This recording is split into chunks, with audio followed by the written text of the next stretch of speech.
Just I failed at the end. I couldn't finish it. Oh. Thank you, Mr. or Miss BNWL, for following the channel from the bottom of my heart. For being here. Yes, indeed. Thank you from the bottom of my heart for following the channel. It helps me. Hey, I just wanted to thank you for your playthrough of Dragonshard earlier this year. I just found the recording and have been watching while I work. So many memories. That game was my baby. I was one of the core team that made that. No, you're from Liquid Entertainment, sir. It's an absolute honor. I am from Argentina, and yes, I grew up playing real-time strategy games. I grew up playing um all of those. Now they are forgotten, unknown. I believe people underestimate their absolute brilliance. And if I remember correctly, yes, it was Dungeons and Dragons Dragonshard. Previously to that one was Battle Realms Winter of the Wolf, and there was another one, The Lord of the Rings War of the Ring. And I've commented countless times that Dungeons and Dragons Dragonshard was kind of like, it was released in 2005, and it was the swan song of Liquid Entertainment, and I thoroughly enjoyed. Sir, it's an absolute honor that you discovered my humble playthrough. Besides, sorry for my accent. It's not native, and for it being non-native, I am actually an English professor and lawyer, as you can see in the description. But yes, I played a lot of RTS games. I analyzed them because I feel so bad for the current state of the RTS genre. I honestly think it should be much bigger. It should be much bigger. The player base should be much bigger, and it's an absolute pity that the MOBA genre literally killed it. I don't know if among those recordings you saw my rants about the RTS genre and how it should be thriving right now, and well, it was an absolute honor discovering and playing Dungeons and Dragons Dragonshard, and well, this absolutely warms my heart that the one of the creators for Dungeons and Dragons Dragonshard even realized I exist. It's awesome. Thank you from the bottom of my heart, sir. Besides not being a native English speaker, that's even more awesome. Indeed, great game. What I most love. I don't mean to interrupt your stream. Apologies. Just wanted to share my thanks. No, please. No, you're not interrupting. Please talk as much as you want, sir. For me, the honor is absolutely mine. As I always tell my viewers, the thing is, I was so honored that I forgot to carry out my strategy because I failed this mission miserably on Saturday. No, please, sir. No. It's for me. It's an honor. No. Imagine that where I live, video games are not even a thing. But for strange reasons, I grew up playing RTS games, and I was used to have releases for all of the games that I showcase and I analyze. And well, where I live, people don't play video games at all. it was a very niche activity, let's say. It's not like in the USA or most English-speaking countries. And yes, for me, Dungeons and Dragons Dragonshard, Armies of Exigo from Electronic Arts, also from that period of time. As I've said, the others, well, you just said, I worked on all of Liquid's games, including their later non-RTS games. Yeah, I've commented that during my analysis, that then, uh, sadly, they, or all of you, or some of you, went on to develop other games, but sadly, um, you couldn't, or you. I understand that you, all of you, decided probably to not make RTS games anymore because of how unpopular, let's say, relatively, the genre was. That was what I was mostly um, sad about, because I saw then. I believe that during the first stream, I read all of the games Liquid Entertainment developed, and I highlighted that after Dungeons and Dragons Dragonshard, the studio went on to develop more games, but it wasn't from the RTS genre. You know, Armies of Exigo was a surprise to us. We were bummed at the time because we'd been working on DS for a couple of years by then. Yes, indeed. Armies of Exigo was indeed a surprise, an absolute surprise. Even though, well, Armies of Exigo had the budget, let's say, from Electronic Arts, I always try to showcase games. Yeah, Dungeons, Dragonshard DS. Oh wait, you mean there was a game for the DS? Was it real-time strategy?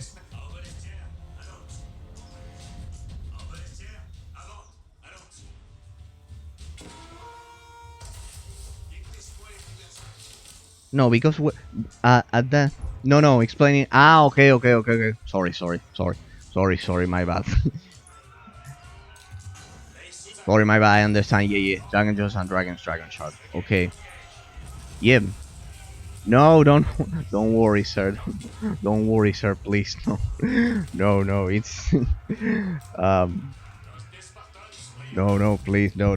Don't worry, don't worry at all. It's as I've said, it's an absolute honor that you even know that my stream exists.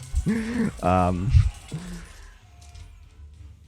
but yeah, Armies of Exigo was also one that I showcased, but it was made by Electronic Arts. It was like a big company, etc. Then I said, no.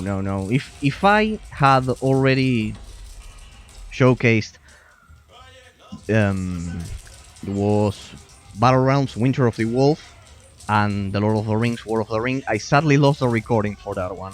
I lost the recording. I was a novice also at Twitch, coincidentally, and I didn't record that properly, and I lost the footage. And I said, no, Armies of Exigo, more or less. I realized there's a huge. I was told by a viewer at YouTube, as a YouTube bot, that Armies of Exigo had a more or less decently sized, Russian community that were still playing the game. So I said no. Then I will go for the trilogy, let's say, of the games that all of you developed that I loved so much, that I remembered playing. So I said, well, I already streamed 2 of them, I'll go for Dungeons and Dragons Dragonshard. Besides, sir, let me humbly tell you that Dungeons and Dragons Dragonshard was a great game. I enjoyed it a lot.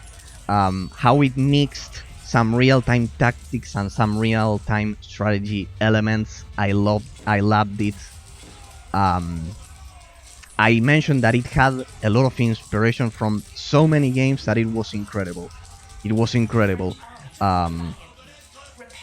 It was incredible because, for example, I said that the Lord of the Rings, not War of the Ring, but Battle for Middle Earth, that structure of creating the buildings with kind of like those fixed slots was a great combination um, of ideas. Also, how, for example, the underground affected uh, the resource gathering. It was very, very impressive. It had a lot of elements that I hadn't seen in a lot of real-time strategy games. In a lot of real-time strategy games. And it was amazing. Absolutely amazing.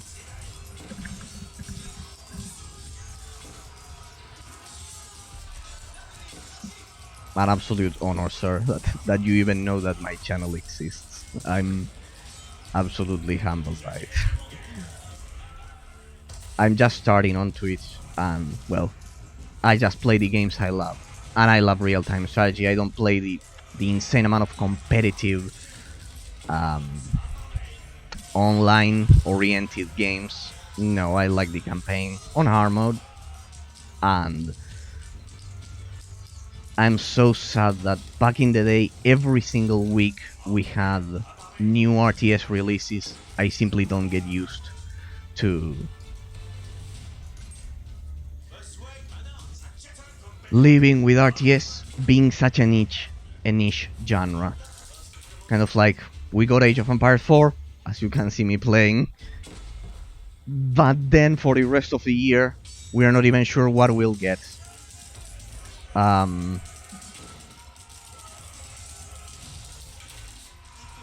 There was another one that was releasing this year, if I'm not mistaken. Knights of Honor. Well, but that one had a lot of Knights of Honor 2, but it had a lot of simulation elements.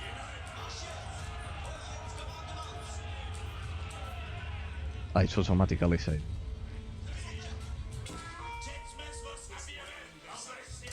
Alright.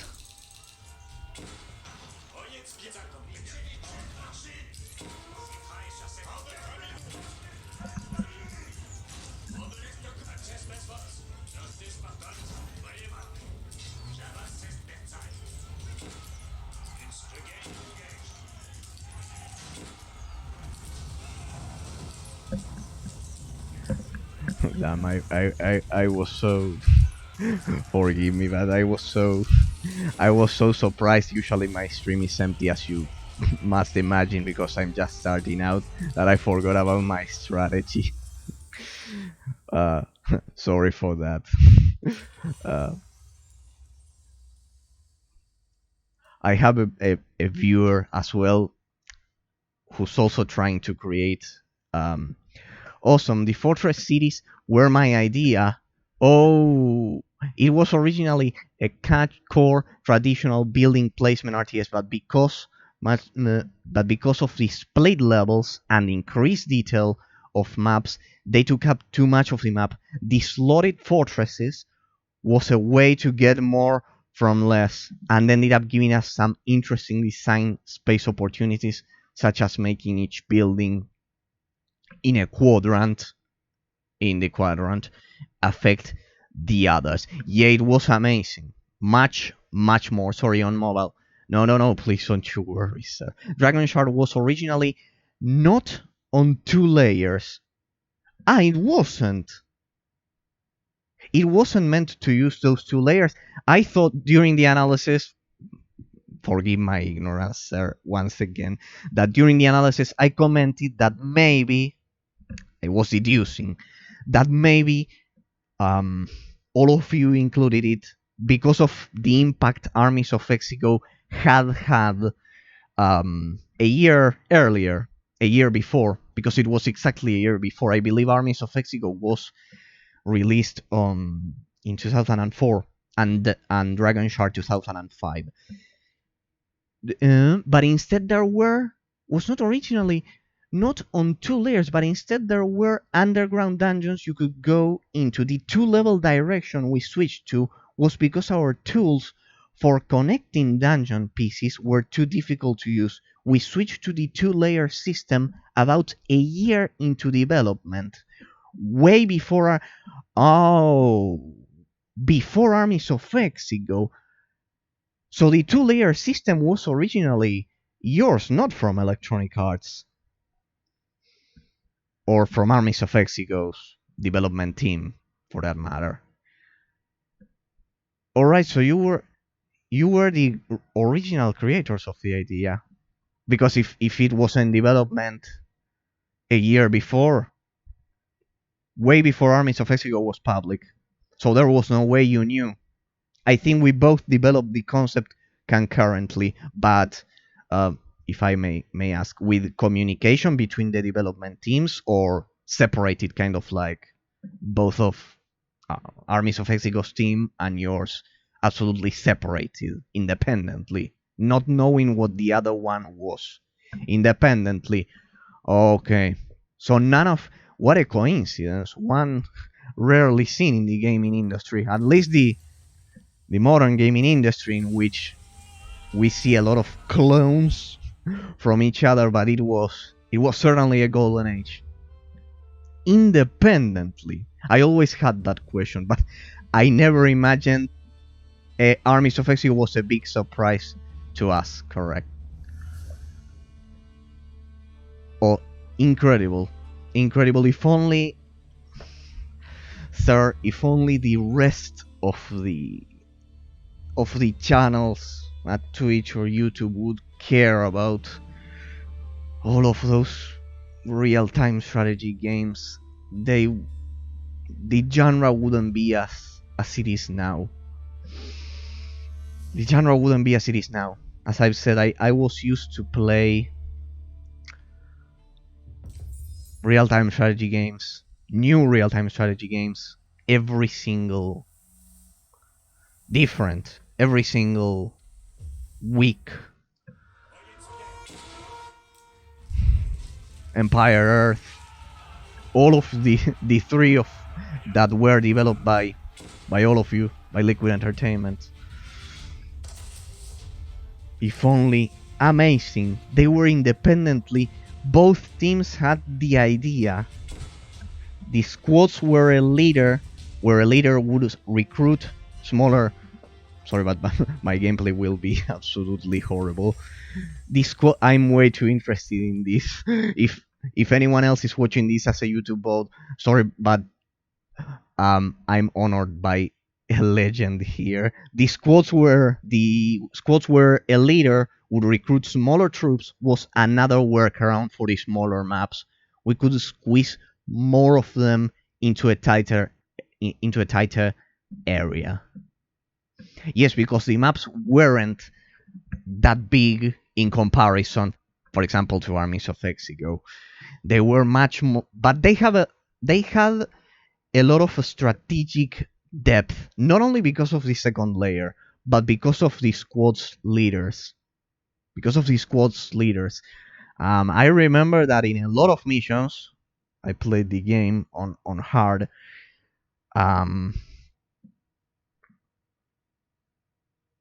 You could easily lose, at least on hard mode, according to which build you would go for. Kind of like the healers, or for example, I remember that there was a unit, I played it some months ago, and I analyzed a lot of RTS games, obscure RTS games, let's say, or not extremely popular. I had a discussion with a viewer about that, how the genre looks like a dark hole in which the AAA famous ones get all the praise, and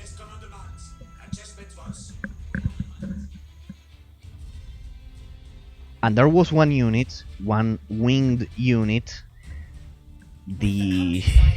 which dealt fire damage, which could silence the what the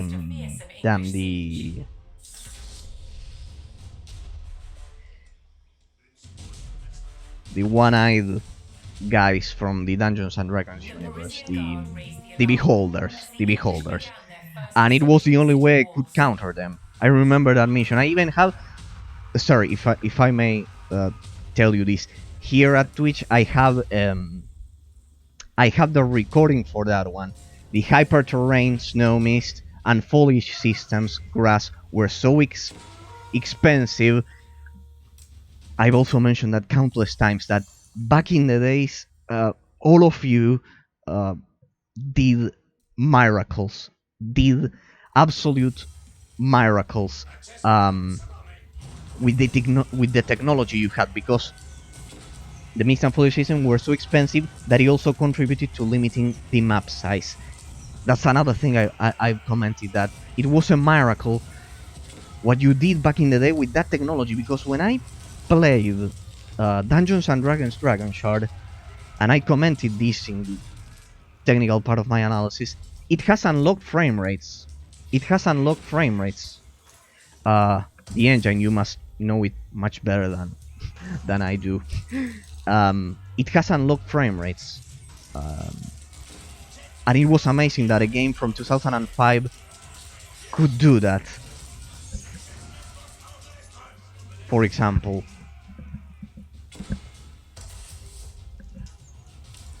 indeed, your beholders were my baby, as was the Etians and other giant monsters who would independently target separate enemies. Each Etian would target and hit different enemies. The eye stalks on beholders would aim at units individually. Whoa.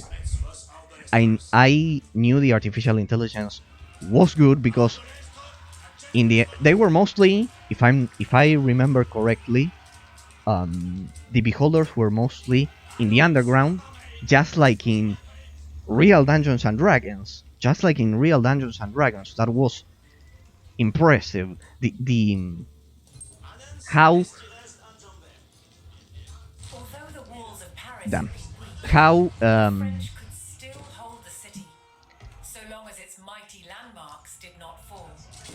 how perfectly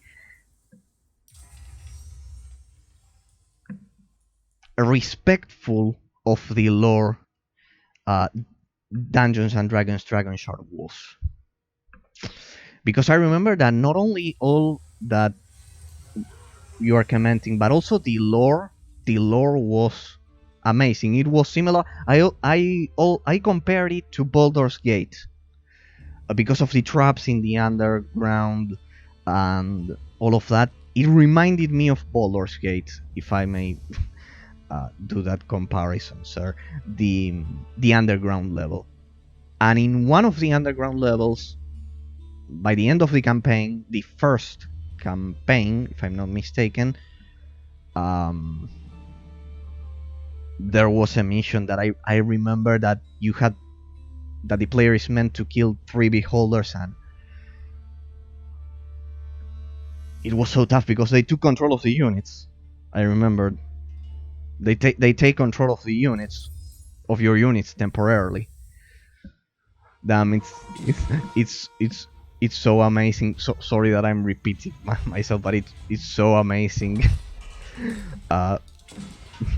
Ever that at least after months and months of trying, speaking of controlling units, the gelatinous cubes are also in that game, because sorry for the rest of the viewers at YouTube or something, sorry, but I can't do both things at the same time because it's way too amazing. You must understand that for months I've been showcasing these forgotten games, and of all people in the world, I wasn't expecting a creator of Dungeons and Dragons Dragonshard. Speaking of the gelatinous cubes, forgive my accent, I'm not a native English speaker. I am a lawyer and an English professor. Are also in the game because of me. Well, my first book that I remember reading as a child was the Advanced Dungeons and Dragons Monster manual. Uh, if I may ask, was I don't know much about Dungeons and Dragons, as you must imagine, because of culture, because of those things. I played it. I played regularly, but not the tabletop. So it was a labor of love. I have no doubt about that, sir. Sir, I have no doubt about that. Most of the RTS games that were released um, at the beginning of this century, in the early 2000s, they were all a labor of love. Or at least most of them. With their flaws, I try to analyze them all. They all have flaws, but it was clear that the people behind them were so talented compared to, if you may excuse me, the lack of passion, of thirst for knowledge that we have nowadays. Um, that I comment so much in my videos. I don't want to be disrespectful with other genres, but I cannot understand how people can believe that, for example, things like Fortnite or those modern games can even compare to the insane amount of effort all of you did. All of the developers for RTS games during the early 2000s did. The pathfinding alone, I always mention this, the pathfinding system was much more complicated, intricate than most of the modern multiplayer games. Uh, and that lab that you are mentioning, sir, I can spot it. The problem is that most people don't. That's the reason of my stream, in fact. Especially regarding the RTS genre that I love so much. If I may ask, were the gelatinous cubes in that book you are mentioning, the Advanced Dungeons and Dragons Monster Manual?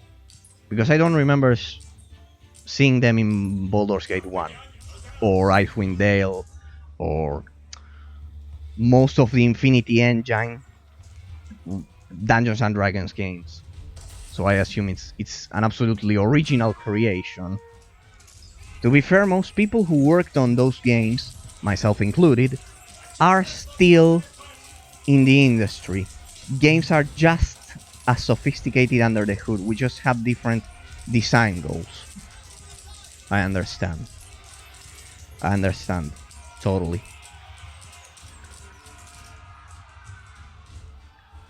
I understand your point totally.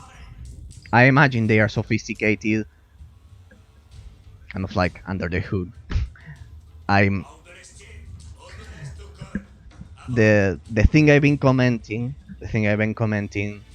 also with another viewer, is that there's such a lack for the of RTS games that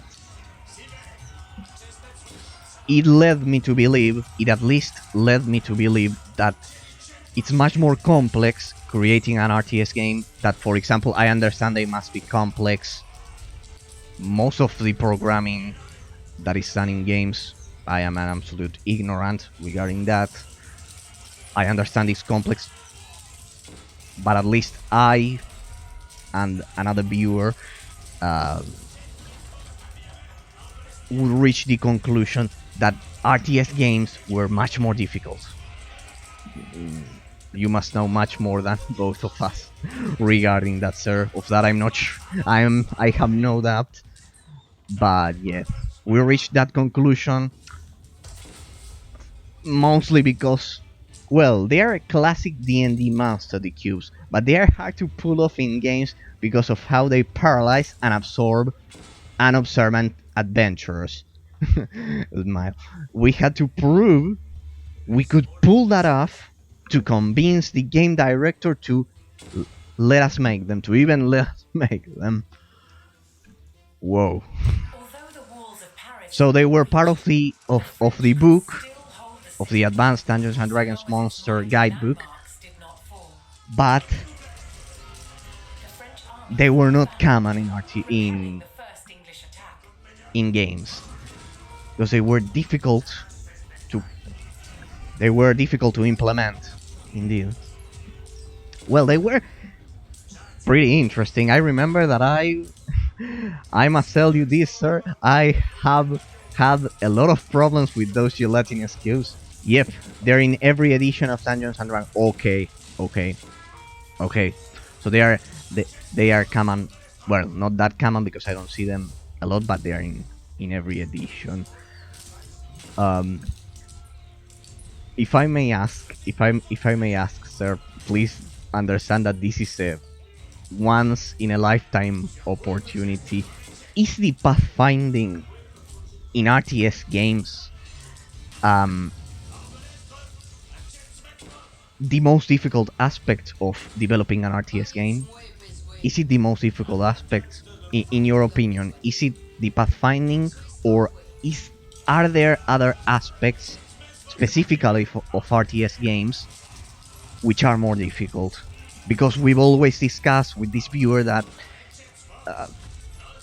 pathfinding was the real issue why um, we would see a lot of other genres thrive and get a lot of attention from developers and a lot of money from investors. At the end of the day, producers that invest in money, that believe in those genres to make them thrive.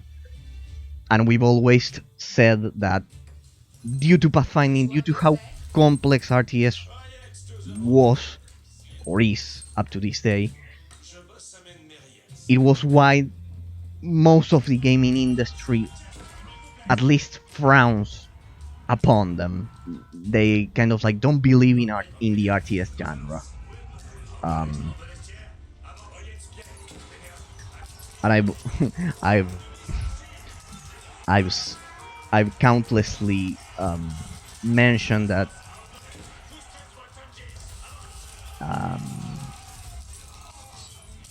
that it's such a shame that we don't get more RTS games from smaller developers. Indeed, exactly what I've been mentioning.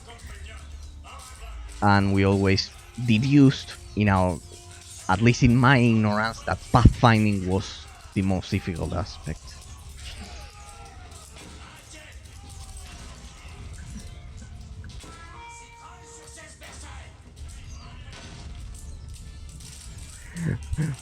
Damn, I'm performing terribly tonight.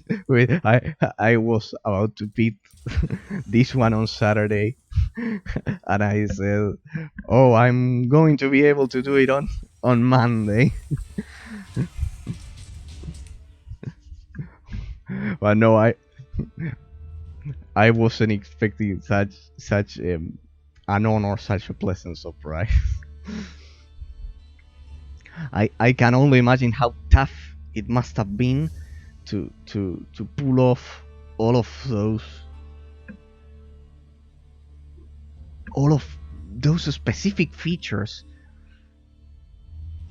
RTS games from the early 2000s had. Can only imagine in my ignorance.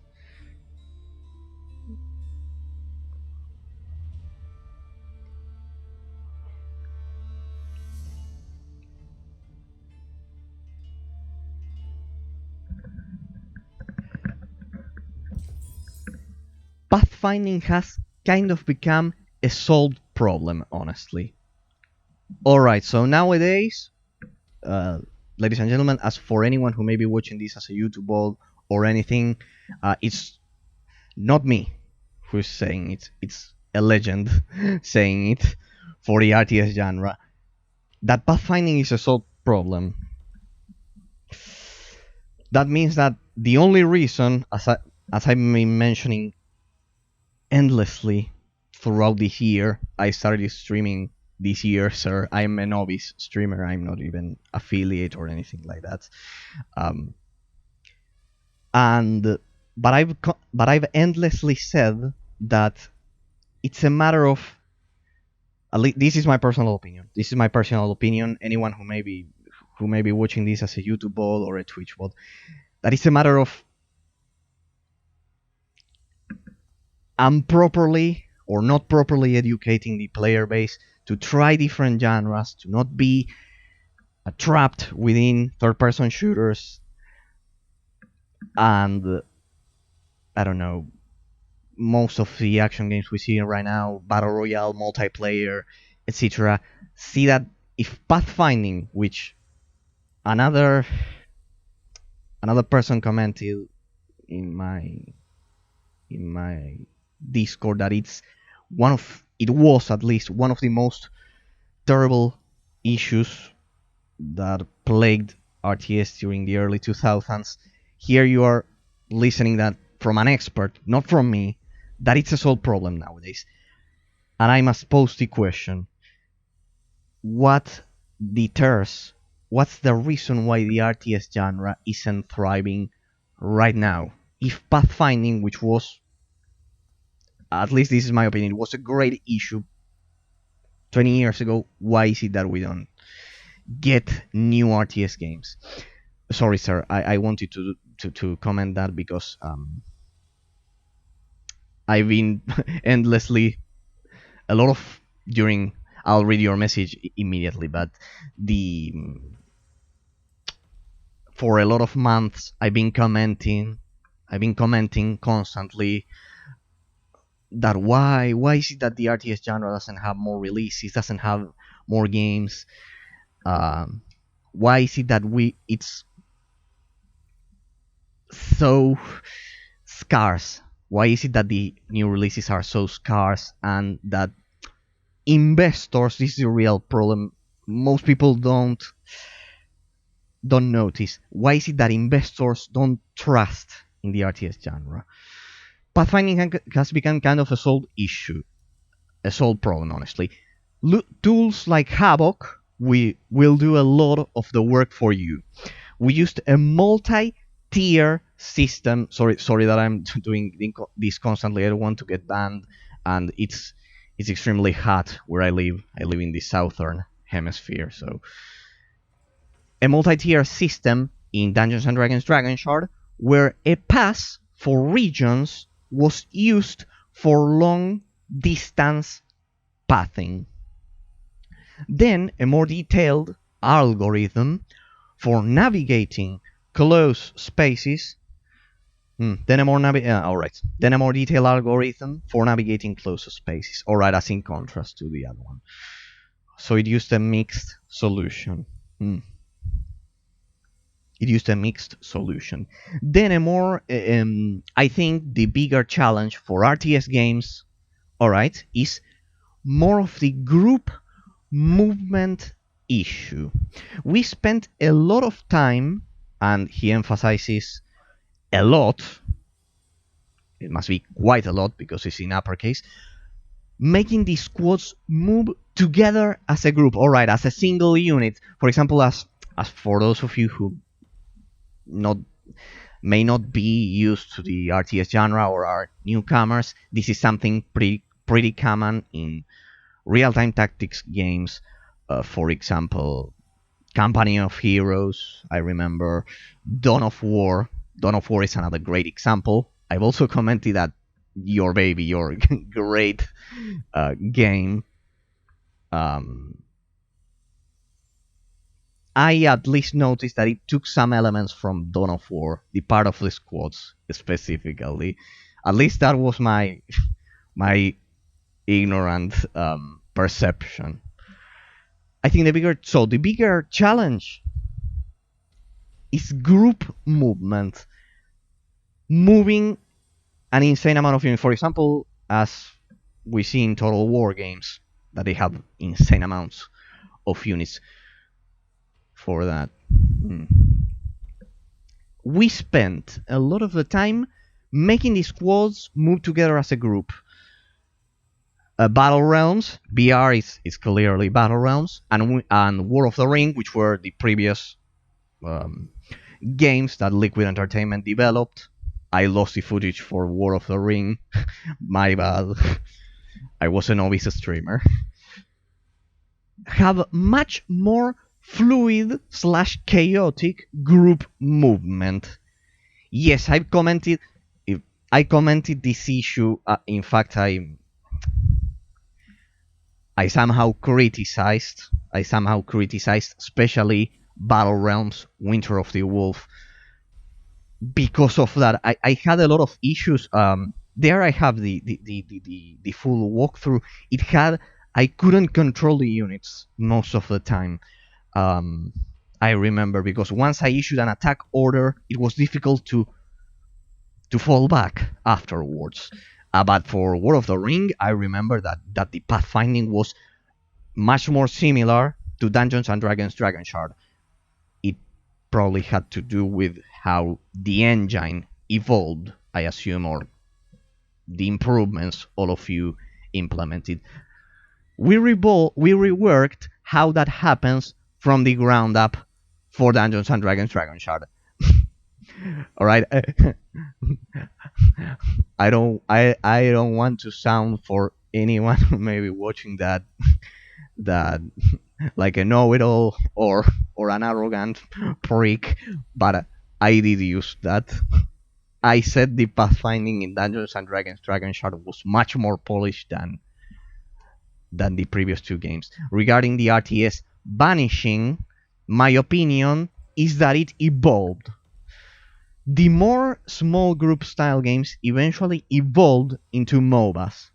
I mean, the first one was a Warcraft 3 mod, indeed, as we have mentioned, endlessly mentioned in this channel. I am so I am so honored that at least I am attracting scarcely people that actually know about video games. The Warcraft 3 mod, indeed. You see the more large-scale ones still in games like Total War, Stellaris, etc. Also, my personal hot take is the idle slash incremental genre is an evolution of classic RTS games. What a rich you are a fountain of knowledge, sir. What a rich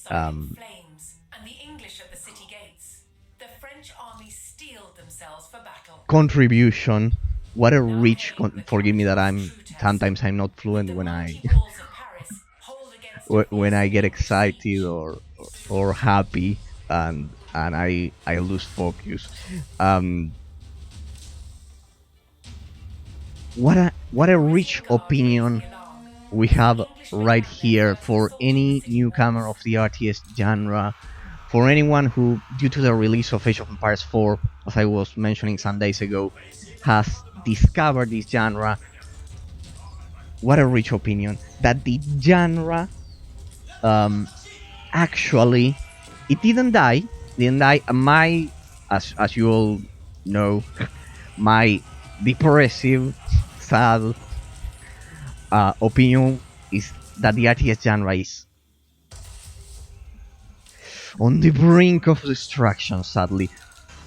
But clearly, an expert is able to notice the different elements that it took them so much effort to implement in different games that he's mentioning. Total War, Stellaris, as well as idle slash incremental genres and evolution.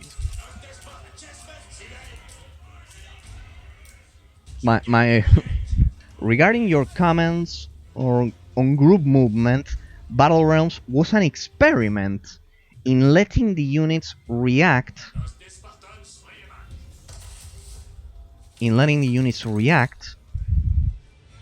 more intelligently. They would sorry sir, the thing is I'm being absolutely destroyed. Regarding your comments on group movement, Battle Realms was an experiment in letting the units react more intelligently. Alright, so the team at Liquid Entertainment was going for a natural reaction for those units. They would more actively engage enemies, indeed. Exactly. And etc. It ended up just being really frustrating for players, which is why we moved to the more do exactly what the player tells me to do perspective. Yeah, a more, I mentioned it with different words during the stream, for anyone else who may be watching, which was that they went for a more classic approach. They went for a more classic approach. If correct me if I'm wrong, sir. Correct, he says, but regarding a previous comment regarding the group movement unit. Anyways, you must have already checked it, but well, I analyzed the game and criticized that aspect. Um, a lot of people. I've also said that a lot of people. Um, you probably already checked this out, but a lot of people back at the Steam forums for Battle Realms Winter of the Wolf uh, praise your game a lot, but a lot, and they love it. They love it. It has 9 out of 10, if I'm not mistaken. If I'm not mistaken, on Steam it has 9 out of 10. So clearly, while the units, as we are both saying, reacted different than most RTS games, it wasn't game breaking. I mentioned this. It wasn't game breaking. It wasn't a case that I've seen in other RTS games in which bad pathfinding is absolutely game breaking, sir. It's absolutely game breaking. In Battle Realms Winter of the Wolf, you did another thing that also complemented this was the fact, and I was always curious about this. Please forgive my absolute curiosity about this. But is there a reason why the units in Battle Realms Winter of the Wolf? Well, I started asking you questions about Dungeons and Dragons Dragonshard, but about Battle Realms Winter of the Wolf, was there a reason why units didn't have stances? Kind of like, for example, in Age of Empires, we had patrol. I am very proud of Battle Realms, without a doubt, sir, without a doubt. I'm very proud of Battle Realms. It has achieved a cult status. That's very true for anyone else who may be watching this as a YouTube bod or a Twitch bod. Battle Realm is considered a cult classic on Steam. Sir, please allow me to say that I loved Dungeons and Dragons Dragonshard much more because of what I'm mentioning, and also it had a lot of lore that clearly all of you put a lot of love into it. I'm very proud of Battle Realms. It has achieved a cult status that is wonderful to see. Dragonshard was very much my baby, though. Well, I hadn't read that, but I said it. So it was wonderful watching you play it. No, please, sir, the honor is all mine. I'm just starting out here at Twitch. There actually are stances. It's just hidden. If you hold control when you give an order, it modifies the artificial intelligence. We don't communicate that very well. The game had a stance. Oh boy. There are stances, but they are hidden. Hold control when you give an order. Yeah, I'll explain the. Okay. No, but the thing is, for anyone else who may be watching and maybe curious about this, and maybe you are a newcomer to the RTS genre, and what the creator or part of the creator team, what the creator is saying makes an absolute sense, but not only because of that, because when I played the game, remember that all of these games, just so you have an idea. I don't know if that may be true for this one, sir. Correct me if I'm wrong. But most of the early 2000s games, or RTS games at least, because I mostly play those, they would come, for newcomers of the RTS genre, they would come with a thick game guide. They were like this or like this. They were thick game guides which would explain those kinds of things. Um, it changes how aggressive the units are. So they are not stances in the strict sense of the word per se by themselves. It somehow, yes, if the unit was alive, more or less, was maybe that was what all of you were going for, that the unit behaved kind of like alive, as if it was alive. In All right, incredible. See, ladies and gentlemen, how much the RTS genre has to offer. So much knowledge, so many rich features, and it's, well, I know that you, sir, may disagree with me with this, as I've been commenting that the RTS genre should be thriving much more. You've commented that the ideas are somehow present in different features, um, of for different games that you've mentioned, different genres, indeed. Because Total War is more like grand strategy combined with real-time tactics. As I mentioned, that's because positioning on the battlefield determines victory, and you don't have that much base building. For example, another thing that your work of art did was reducing base building a lot. For example, at least in comparison to classics such as StarCraft or Age of Empires. I'm mentioning the ones popular. I'm not going for Armies of Exigo, just in case anyone thinks that.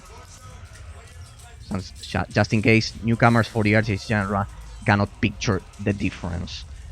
But yes, it's absolutely incredible. So they had stances. Thank you for answering my questions, sir. By the way, I'm absolutely honored by not only by your presence, but the game guide for Battle Realms was so bad. Sorry that I'm not playing that good tonight, guys, but it's absolutely amazing. It's a once in a lifetime opportunity.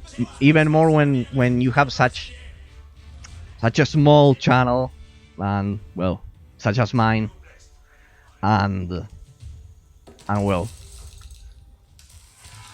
and I'm not even a native English speaker, so for me it's an absolute honor. So please understand that I'm not playing that good tonight. I actually have a whole strategy to beat this.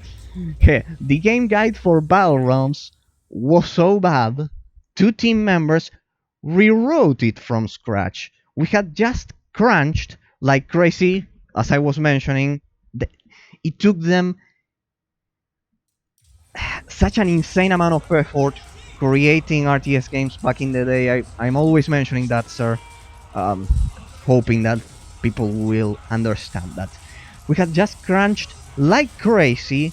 Consider, ladies and gentlemen, anyone who may be watching this as a YouTube VOD or a Twitch VOD, that this is first-hand experience. That's the important thing. It's just like when our parents, not our parents, our grandparents told us about World War II. Well, this is the same first-hand experience, not streamers talking whatever thing they believe. This is objective truth. We crunched like crazy. See the expression, to ship the game, and then the Brody author had massively found in the Battle Realms Winter of the Wolf guide. So these two team members crunched for another 2 weeks to rewrite the entire game. I don't think they even got credit for it. Oh damn, they're not even in the credits for the game. They just couldn't stand to see such a horrible game guide shipped as our official guide. Oh, that's such a pity. So it didn't have the guide because I when I played the game, Battle Realms, I fortunately have the recording for that one. I kind of like had to deduce besides the tutorial. Besides the tutorial, I had to deduce after fixing the resolution for the stream. I had to deduce a lot of things. I had to deduce them. And well, he's saying that they had such an insane. Please picture this, ladies and gentlemen. They had such an insane amount of work that they couldn't even. Yeah, they had a guide, but it wasn't as they hoped it to be. Apparently, they had to rewrite it, and the people who did that couldn't even get credit. Whoa.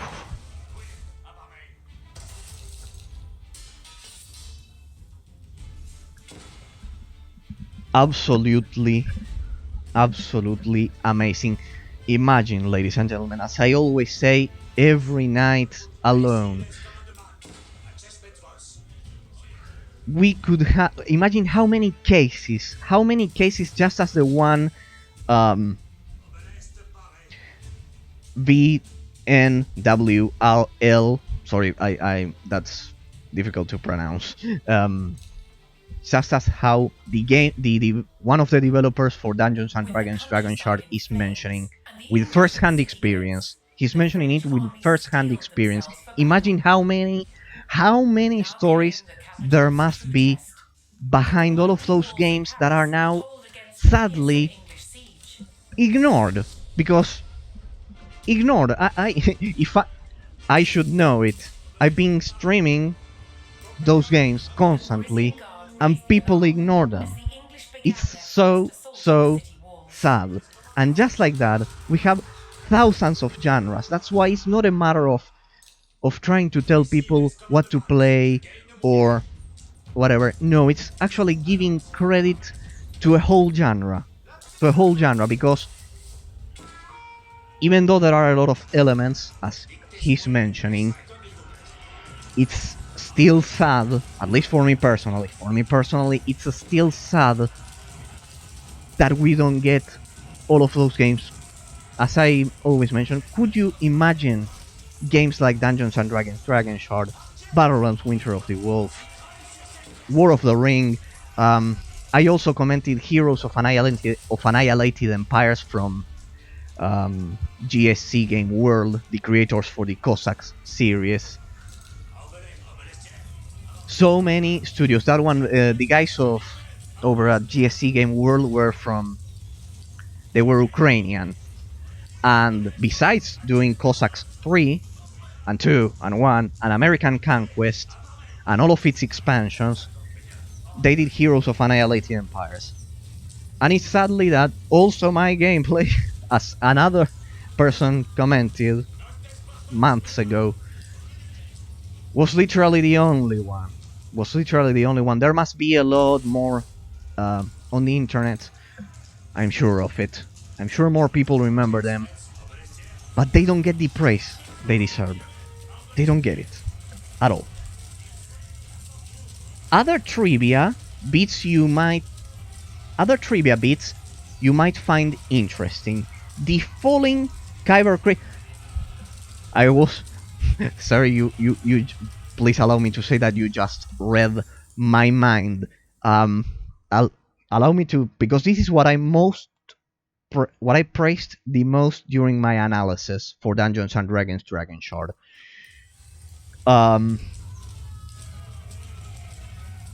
The falling Kyber crystals system was so original, and allow me to say that because of that, all of you were geniuses. Because of the falling kyber crystals um, system,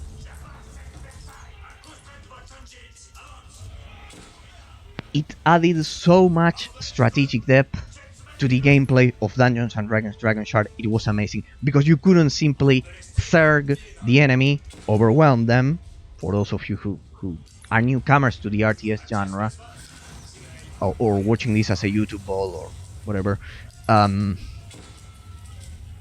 it added a lot of strategic value because you couldn't swarm the enemy, you couldn't zerg it, as we usually say, at the beginning of the match or during the campaign. I mostly played the campaign. So the falling kyber shards in Dungeons and Dragons Dragonshard were also something that weren't part of the design, particularly in how they replenished the crystals. That was partially us wanting to show off our particle system. Yes, because the game, for those of you who don't know, it has those falling. It's like the minerals. Just so you have a comparison, if you haven't watched my playthrough or anyone else's playthrough, that's not important. It had falling kyber crystals, as he's mentioning, but if you're watching this as a YouTube bot, you can't see the chat. That had a lot of special effects. I mentioned these special effects during the analysis. They would turn, first of all, they would turn all of the sky dark. It would kind of like turn into the night. And they were like the minerals in StarCraft. Just so you have an idea. They were like the minerals. They were essential. Alongside gold, which was acquired in the underground level. If I remember correctly, I played the game quite some time ago. Plenty of months, but I remember that clearly. The gold was exclusively in the underground level, and the falling kyber crystals in the on the surface. Sorry. So weren't part of the design, but they weren't part of the design. Particularly how they replenish the crystals. In how they replenish the I remember. That was partially us wanted to show off our particle system, and partially there was a second reason: inspiration from Dune's to warm spice, warm/spice system. I'm reading it like this because of for the YouTube viewers who may be interested in this. And okay, but it wasn't part of the original design for the game. At one point, sorry, if I may ask, would you have any issue if I title this ball for the YouTube ball as more like a discussion with one of the members of the development team for Dungeons and Dragons Dragonshard, because I'm not doing pretty well in my gameplay tonight. Would it be a problem? Because just in case you don't want to be mentioned at all, I respect that. That's fine. I just need to be anonymous. All right. No, I will just say Dungeons and Dragons Dragonshard team member. Is that okay? The title will be like that. The title will be like that. Just discussion with. All right, perfect. Thank you, sir, from the bottom of my heart. All right, simply anonymous. It will be discussion. I'll tell you. Discussion with the developer of the Dungeons and Dragons Dragonshard team, with a member of the Dungeons and Dragons development team. At one point, we had a lot of boulders and physical objects that you could use to damage enemy units. In a throwback to Battle Realms, I was about to mention that in Battle Realms, those boulders, sir, were so they were so lethal. They were so lethal, so deadly, um, that I remember reloading a lot of times uh, because somehow a boulder would kill all of my units. Especially when there was this mission in which I remember I had to search for the dragon master, or the god, which actually helps the protagonist during the end. Correct me if I'm wrong. And I remember that those boulders killed me so many times. That stream has so many wipes, so many deaths because of those boulders. In order that objects that you could damage units. In a throwback to battle rounds, alright. So you mean in Dungeons and Dragons Dragonshard, alright. However, we were using Havoc to prototype this, and Havoc wasn't synchronous across a network session, so we couldn't use it in any network games. So we abandoned the concept. So that's why there are no boulders in Dungeons and Dragons Dragonshard. Oh, right. What? So many rich details, ladies and gentlemen. Imagine how, as I don't get tired of saying it. Imagine how many stories we could have if we paid more attention, if we gave the RTS genre more love. He just mentioned that the pathfinding wasn't the worst, as we were originally with another viewer privately commenting. The moving groups of units he mentioned, and there you have it, first-hand experience. So many stories behind this. It's absolutely amazing, absolutely amazing. I just wish, as I've done with my pitiful rants throughout all of this year, how many stories, how many interesting concepts for the RTS genre that have been lost to time and to, this is a personal opinion, to ignorance of the player base. They were lost to ignorance of the player base and producers not believing in the RTS genre that much. It became risky. That's what I always mention. It became risky, but it became risky due to the education the player base got with the MOBAs that this absolute legend just mentioned. With the rise of the MOBAs, classic RTS gameplay was sadly not 100% forgotten, because otherwise Age of Empires 4 wouldn't exist. For example, I have thousands of examples, but it was sadly it made the player base dim. In Battle Realms, we made a foliage system.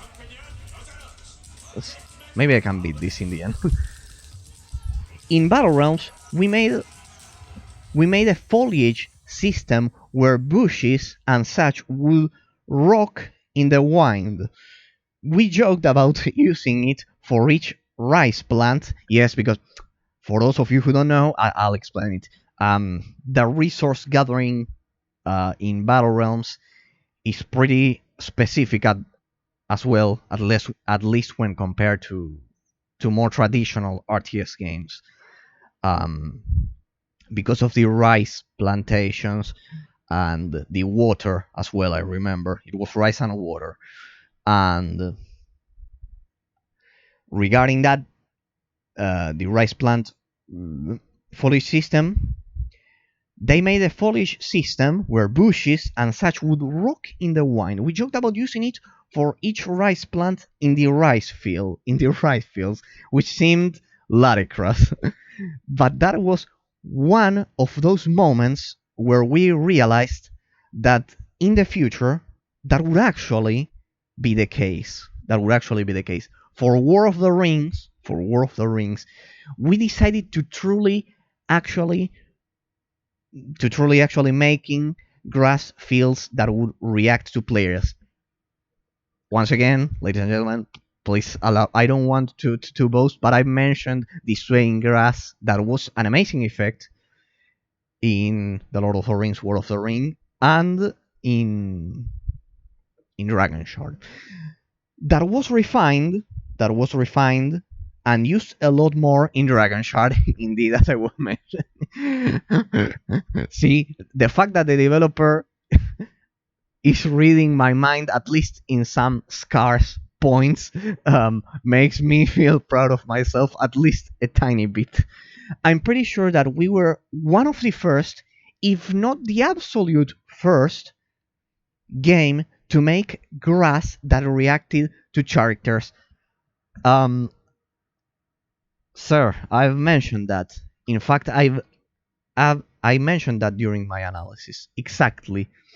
That swaying grass was absolutely um, was uncommon, an absolutely uncommon feature for an RTS game that was developed back in the early 2000s. I can only imagine how difficult it must have been applying those. I don't know if they are physics. You'll know much more than me about that. Um, those physics with those engines. Um, I mentioned that a lot. I mentioned that a lot. Um, but yes, I remember that.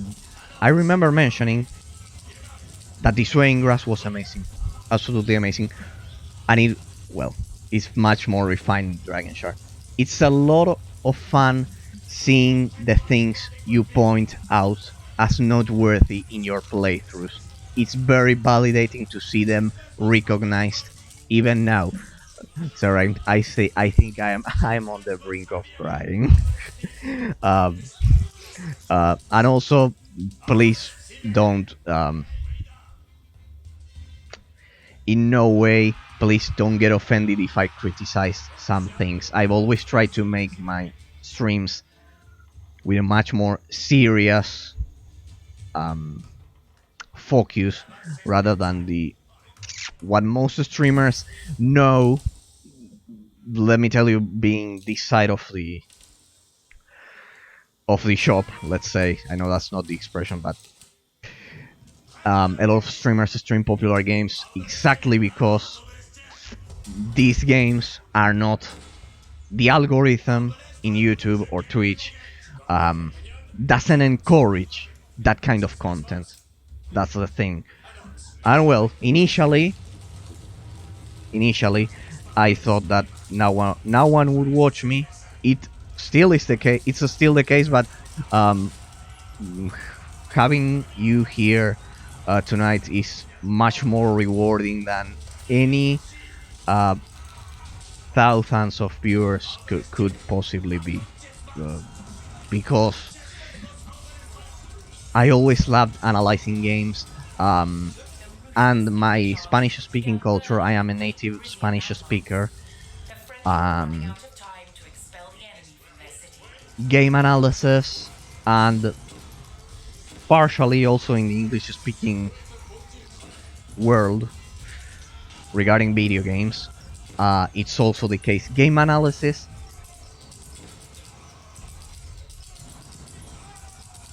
isn't as technical as I would like it to be. That's my personal appreciation. Game journalists, for example, don't cover all of these games. Another game that I covered, which is Avencast Rise of the Mage, which I had to personally fix for it to work. I also had to hex edit your baby Dungeons and Dragons Dragonshard. If I'm not mistaken, I had to hex edit without any kind of prior knowledge. As I've said, I'm a lawyer and English professor.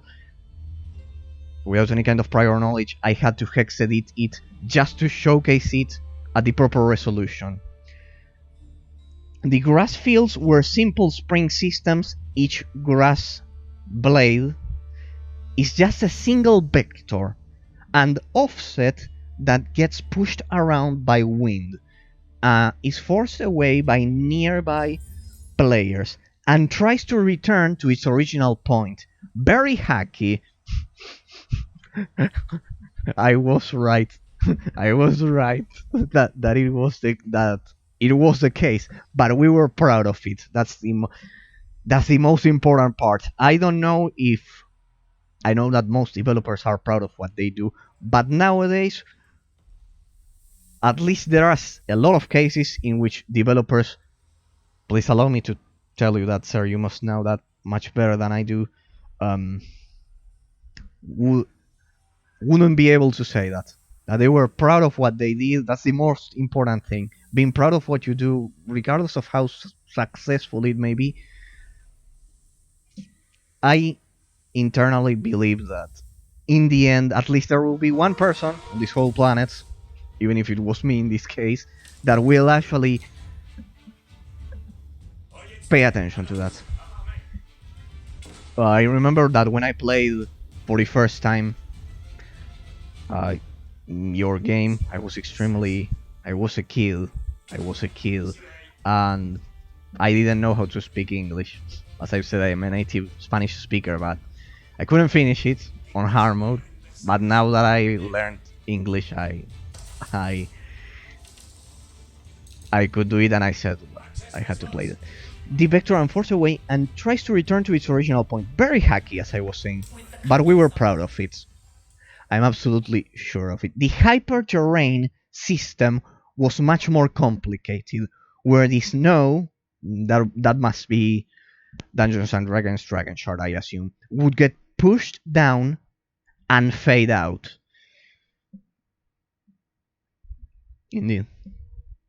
I, of course, in my ignorance, as I've said, I don't know about programming, but I somehow perceived, I noticed that somehow,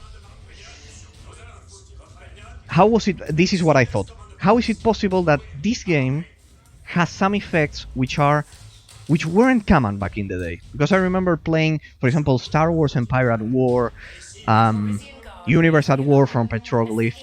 I also absolutely love the guys at Petroglyph. They were geniuses as well. But it was amazing analyzing the improvement between Battle Realms Winter of the Wolf, for anyone who may be watching, and the Lord of the Rings War of the Ring. It was amazing. I wasn't expecting it, because I had played Dungeons and Dragons Dragonshard, but for War of the Ring, I wasn't expecting such a drastic change. You must understand that for the player, it's a huge, at least for me, it's a huge drastic difference between Battle Realms and War of the Ring. So, one thing, honestly, I was super impressed that you got it running like that. Oh, sir, I'm honored, but by all of the things, the flattering things you are saying. Yes, by editing, I had to go through the trouble of editing with a hex editor without any kind of prior knowledge. I had no knowledge, as I've said. I'm a lawyer, an English professor, not a programmer or anything like that. Though I'm learning JavaScript, but for different reasons, for absolutely different reasons. I was super impressed that you got it running like that. It was a hex edition. It's how to do it. I'm no expert, as I've said.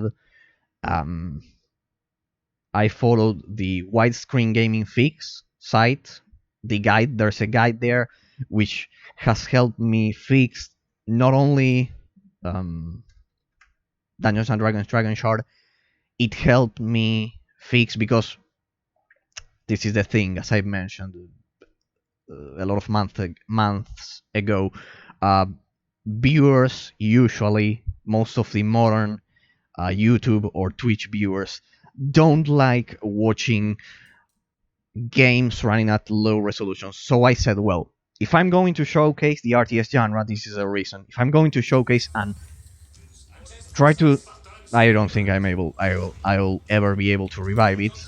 I want to build, not to revive it on my own, but to at least make RTS fairly more known.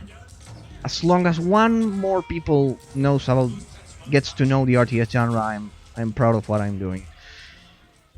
Just as you are regarding your game, sir. You must understand my feeling a lot. I thought they need. I'm going to showcase it as good as best as possible. With the best, the graphical effects will do the rest. The graphical effects will do the rest, and the RTS players, at least the veteran RTS players, will understand that it's from 2005.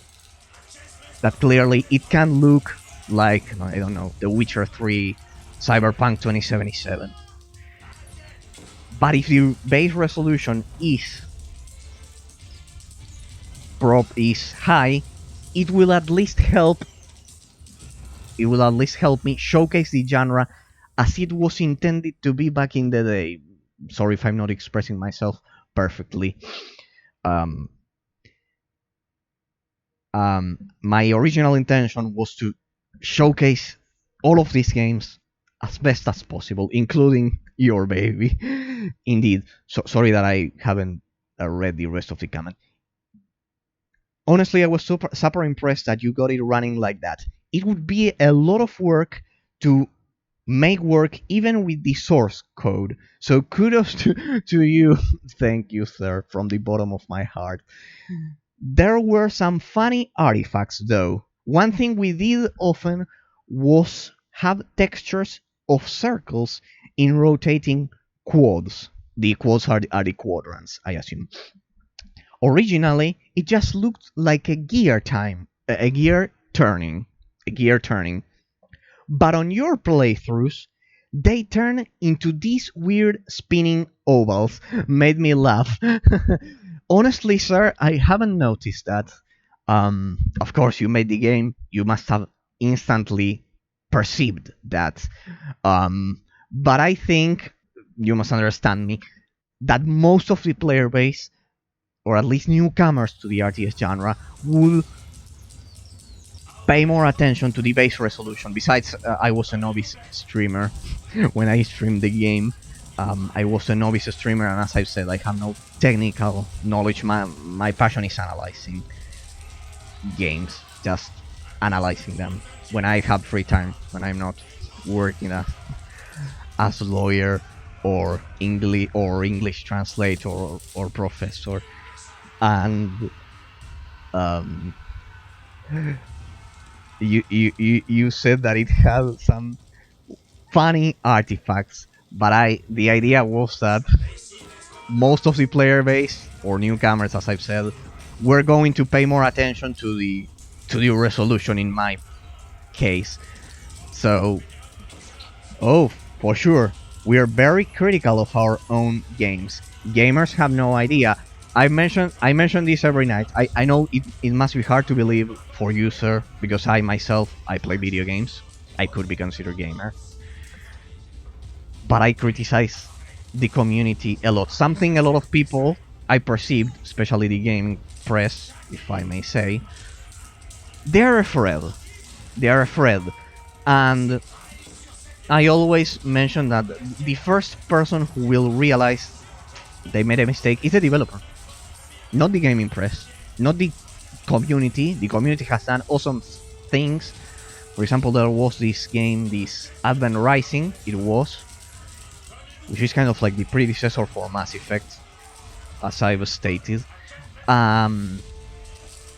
during that playthrough.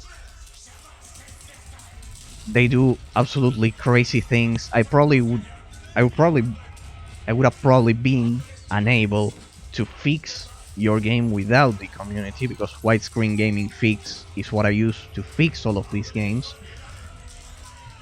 Also PC gaming wiki, and but the community doesn't have technical knowledge most of the time. And besides, and this is one thing I've emphasized a lot, this is my personal opinion, not anyone else's. People don't play enough video games to, or most of the people, there are people who have played many more video games than me, but most of the player base, they don't play enough games and from different genres as to properly compare them. That's my personal impression. That's absolutely personal. If anyone wants to insult me, I said it. It's no one else's opinion. Oh, for sure, we are very critical of our own games. Gamers have no idea. Well, I need to go, but it's been great chatting with you here. Thank you for celebrating our games. First of all, sir, let me tell you that it's been once again an absolute honor having you here. And second of all, that it was sad for me. I mentioned that during the intro for that playthrough, that Liquid Entertainment wouldn't create any more RTS games. But you just said some messages above that it warms my heart that at least most of the team, I assume most of the team, has somehow remained in the gaming industry. That's something I didn't know, and said I said it was such a shame on the gaming industry that that Liquid Entertainment wasn't around anymore, and etc. But at least the fact that most of you were able to somehow remain in the gaming industry, that warms my heart a lot, because I thought all of you had retired because your field of expertise was RTS, and I can imagine how disappointing it must be creating 3 RTS games of such quality back in the day, and noticing that they don't have the recognition they deserve. They don't have the recognition they deserve because they were great games. So, sir, thank you from the bottom of my heart. As you can see, I have up until this night 10 followers. So it's an absolute miracle that a channel as small as mine, with English not even being my native language, that you found my stream. Thank you. I don't want to waste your time. You need to go. So it's been an absolute honor. Oh, each genre of game has its own challenges and joys to create. Indeed. It's thanks again, sir. Please, I am the one thankful with you being here. Feel free to come back or watch any of my balls and talk me and criticize them as much as you want, because I criticize a lot of games. That's the thing. I've been doing this for a year and I criticized a lot of games. For example, once I criticized Lords of EverQuest, and one of the followers, actually the second follower if I'm not mistaken, told me that was their favorite game and said things similar to what you are saying. That thank you that you at least remember those games and showcase them, because the reality is most streamers don't showcase them because they wouldn't get those numbers of audience, and I simply don't care. I love playing this. I wouldn't be able to play FPS games. Each genre has its own challenge. Please, sir. Thanks to you, and as I've said, feel free to come by here anytime you want. For me, it's an absolute honor. Uh, Tonight it was an absolute honor having you here, or anytime you come by. These games definitely deserve more praise, ladies and gentlemen, and tonight we had a first-hand experience. I don't want to waste your time anymore, sir, so I will simply continue with the stream. Feel free to come around my stream and debate about that. I have a viewer who would be quite glad to listen to you, but he's not around tonight. That he's been supporting my stream also a lot. I'm sure he would also have a lot of questions, such as the ones I did. So, sir, it's been an honor, and thank you for your time. Thank you for your time. I don't want to waste your time anymore. So, ladies and gentlemen, there you had it. It's been an honor and a pleasure having one of the core development teams, one of the members for the core development team for Dungeons and Dragons Dragonshard. I would have never imagined this possible. I'm absolutely humble. But with the rest of you, well, I'm sure that this has been much more interesting than watching my gameplay for this damn mission, which I was supposed to beat. We had an absolute honor. We had an absolute awesome situation here. So please understand that my original plan was other, but that was much more important. So we'll do this. We'll restart. Because this is a once in a lifetime, was once in a lifetime opportunity. So I'm in debt with the rest of you. So my gameplay has been horrible. So I'll restart the mission and carry out the strategy that I was